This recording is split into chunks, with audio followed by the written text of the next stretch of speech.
Hello అండి, ఎలా ఉన్నారు అందరూ? నేనైతే సూపర్ ఉన్నాను. ఈరోజు మీకు బెడ్ టైమ్ స్టోరీస్లో చందమామ కథల నుంచి ఒక 2 స్టోరీస్ చెప్తానండి. Welcome back to my channel Sukanya vibes. పిల్ల భూతాలండి. First story. పూర్వము ఉజ్జయిని రాజ్యంలో విక్రమసింహుడనే రాజు ప్రజారంజకముగా పరిపాలించుండును. ఆయనకి 2 భార్యలు. పెద్ద భార్య పట్టపురాణి సునందాదేవి. ఆమెకి సంతానం కలగపోవుటచే మగధ దేశము రాకుమార్తె దమయంతిని వివాహం చేసుకున్నాడు. ఇరువురిని సమానంగా ప్రేమగా చూడసాగాడు విక్రమసింహుడు. అయినా వారికి సంతానం కలగలేదు. రాజుకు విచారం కలిగింది. ఎన్నో వ్రతాలు నోములు చేయించాడు రాణుల చేత. అయినా ప్రయోజనం కలగలేదు. ఒక దినమున అడవికి వేటకై వెళ్ళాడు. అక్కడ అనేక క్రూర మృగాలను వధించిన తర్వాత అక్కడికి సమీపంలో గల ఋష్యాశ్రమునకు వెళ్ళాడు. అక్కడ సత్యానంద గురువులు శిష్యులకు పాఠాలు చెప్తూ కాలం వెల్లదీస్తున్నాడు. ఆయన మహారాజు గారి రాక గురించి తెలుసుకుని ఎదురు వెళ్ళి స్వాగతం పలికాడు. మహారాజా వినయపూర్వకంగా నమస్కరించి ఆయనకు కావలసిన సంబరాలను అందించాడు.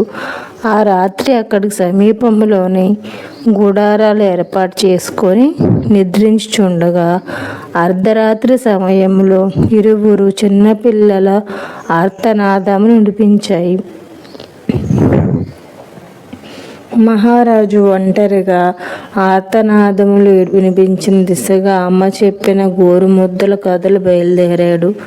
కొంచెం దూరం వెళ్ళేసరికి 99 ఆర్తనాదములు దగ్గరగా వినిపించాయి. కానీ ఎవరూ కనిపించలేదు.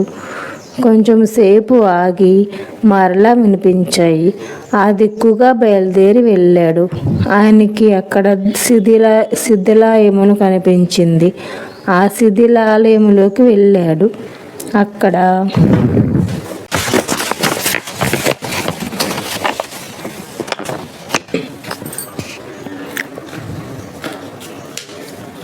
అక్కడ నిర్జన ప్రదేశము, వెలుతురు లేదు. వెంటనే తిరిగి వచ్చి గుడారములో కూర్చున్నాడు. రాజు కనిపించక రాజభటులు కంగారుగా వెతకసాగారు. ఆ సమయంలో వెంటనే మహారాజు గుర్తులు చెప్పి ఆ గుహలోకి వెళ్ళి చూడమన్నాడు. కొంతమంది భటులు బయలుదేరి వెళ్ళారు. అక్కడ వారికి ఏమీ కనిపించలేదు. తిరిగి వచ్చి మహారాజు చెప్పారు. మహారాజుకి ఆ రాత్రి నిద్ర పట్టలేదు. మరుసటి దినము సూర్యోదయం కాగానే కాలకృత్యములు ముగించుకొని సైన్యాధిపతిని వెంటబెట్టుకొని ఆ గుహలోకి ప్రవేశించాడు. గుహలో దివీటిలు వెలిగించి గుహ అంతా పరిశీలనగా గమనించాడు. ఆ గుహలోంచి బయటికి ఒక రహస్య మార్గము కనుగొన్నాడు. ఆ రహస్య మార్గము గుండా ప్రయాణించేసరికి ఓ నది సమీపంలోకి వచ్చింది. ఆ ప్రాంతము రాజధాని పులిమెరలో ఉంది. మరలా ఆ మార్గము గుండా ఆ ప్రదేశమునకు వెళ్ళాడు. ఆ రాత్రి అక్కడే బస ఏర్పాటు చేసుకున్నారు. అర్ధరాత్రి సమయంలో మరలా 2 చిన్న పిల్లల ఆర్తనాదములు వినిపించాయి. ఓ తెల్లటి ఆకారము మహారాజు ముందు ప్రత్యక్షమై, మహారాజా, మీ పూర్వీకులు ఈ రహస్య మార్గము త్రవ్వి మమ్మల్ని బలి ఇచ్చారు. ఆ కారణంగా మేము అనేక సంవత్సరాల నుండి ఈ రూపంలో ఉండి ఎవరైనా వస్తారేమో అని ఎదురు చూసాము. ఆ గుహ ప్రక్క నగల చెట్టు కింద నిధి నిక్షేపాలు ఉన్నాయి. విదేశీ రాజుల దురాక్రమణ వల్ల ఈ సంపదని భద్రపరిచారు. ఈ సొమ్ము తీసుకోండి. ఆ చెట్టు నరికి మీరు ఆ సంపద గ్రహించిన మాకు ఈ భూత రూపమును నశింపగలమని సాధింపగలమని సెలవిచ్చెను అని చెప్పేశారు. రాజు ఆ పిల్లబోతములు చెప్పిన ప్రకారం చేయగా వాటికి శాప విముక్తి కలిగెను. మహారాజు అనేక సంపదలతో తన రాజధానికి చేరి ప్రజోపకార్యము నిర్వర్తించెను. ఇంటికి రాగానే భార్యలిరువురు గర్భవతులైరి, 2 పుత్రులు కలిగిరి. మహారాజుకు ఆనందము కలిగి రాజ్యమంతటా వేడుకలు అత్యంత వైభవంగా జరిపించెను. ఇంతటితో ఫస్ట్ కథ పూర్తయిపోయిందండి. సెకండ్ స్టోరీ, భూతాలు చేసిన అల్లరి. కృష్ణాపురం అనే గ్రామము అడవికి సమీపంలో ఉండేది. ఆ అడవిలో అనేక క్రూర మృగాలు సంచరించేవి. అవి ఒక్కొక్కసారి గ్రామంలో ప్రవేశించి తగి నష్టము కలిగించేవి. ఆ గ్రామంలో విష్ణు శర్మ అనే విప్రుడు కలడు. విష్ణు శర్మ కొంతమంది శిష్యులను నేర్చుకొని విద్య నేర్పుతూ ఉండేవాడు. ఆయన వద్ద ఉన్న శిష్యుల ప్రవర్తనకి విసిగిన విష్ణు శర్మ వారిని అడవిలోకి పొమ్మని కఠినంగా చెప్పాను.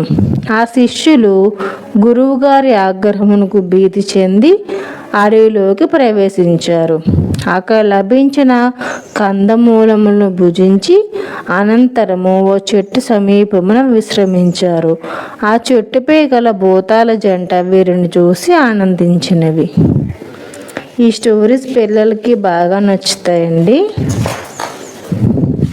మీరు వినిపించండి, వాళ్ళకి నచ్చుతాయి కంపల్సరీగా. మొదటి భూతము ఒక శిష్యునిలో ప్రవేశించి ప్రక్కన గల ఇంకో శిష్యునితో, నేను రాముడను, ఒరే నీవు భరతుడువు, నీవు నా పాదరక్షకులను శిరమున ధరింపుమని చెప్పాను. అతను ఆ విధముగా చేశాను. మరో శిష్యుని పిలిచి, ఒరే నీవు లక్ష్మణుడు, విల్లు తీసుకురమ్ము అని చెప్పగా చేతులలో ఏమీ లేకుండగానే విల్లు ఇచ్చినట్లు నటించెను. మరో శిష్యుని పిలిచి, నీవు రాక్షసుడైన రావణువి, నిన్ను సంహరించెదను అని వెంటపడెను. ఇంతలో మరో శిష్యుడు అడ్డు రాగా, విభీషణ, రావణుడు పారిపోచున్నాడు, సుగ్రీవుని పంపుము, అతనిని బంధించి నా ముందు నిలుపుము అని చెప్పాను. అనేక విధములుగా అల్లరి చేయుచున్న శిష్యులను చూసి అడవి జంతువులు అడవిలోకి పోయినవి. కొంతసేపటికి అలసట వలన ఆయాసం వచ్చెను, ఆకలి వేసెను. గురువుగారి అని విష్ణు శర్మ శిష్యులను కోప్పడినందుకు పశ్చాత్తాపము గ్రామములోని ప్రజలలో కొందరిని అడవిలోకి పంపెను. వారు వచ్చు సమయంలో రెండవ భూతము ఒక వ్యక్తిలో ప్రవేశించెను. అది స్త్రీ భూతము. అది ప్రతి శిష్యుని కౌగులించుకొనుచు వికారపు చేష్టలు చేయుచుండును.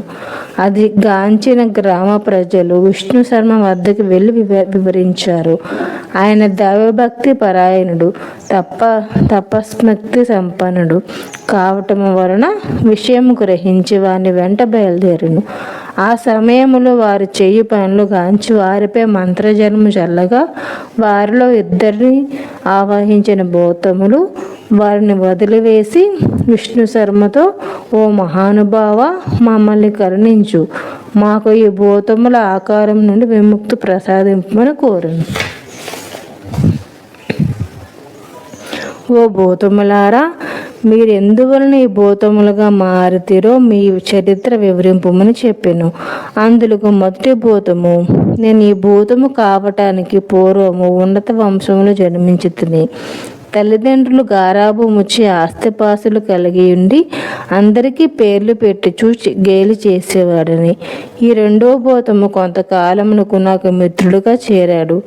ఇరువురము కలిసి ధనమదము చేత కండకావరము చే అందరినిచ్చి ఏడిపించే వారము. తల్లిదండ్రులు మండలించినా లెక్క చేయలేదు.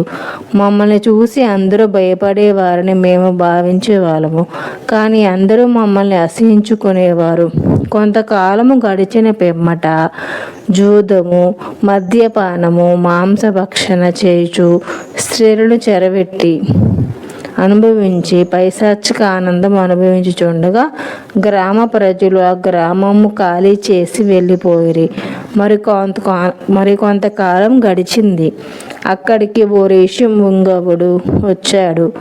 ఆయన గ్రామము శూన్యముగా ఉండడం గమనించి తన దివ్య దృష్టిచే విషయం గ్రహించి బయలుదేరుతుండగా ఆయన్ని చూసి నేను రాముణ్ణి, నీవు భరతునివి, నా పాదరక్షకులు శిరస్సును ధరింపుమని వ్యంగ్యంగా అంటుని. అందులకు ఆయన, మీరు అడవిలో భూతములై ఉండి పొమ్మని శపించెను. మాకు భూతము ఆకారము రాగా మిక్కిలి భీతి చెంది స్వామి కరుణింపమని కోరితిని. కానీ చేసిన కర్మఫలం అనుభవింపవలను. మీరు మనస్ఫూర్తిగా పశ్చాత్తాపం చెందిన పెంపట మాత్రమే మీకు విముక్తి కలగదని చెప్పాను. మేము ఇరువురము మీ శిష్యులుగా అంచి ఆనందించి వారితో ఆనందించితిమి. మేము ఈ రూపము ధరించి చాలా కాలమైంది.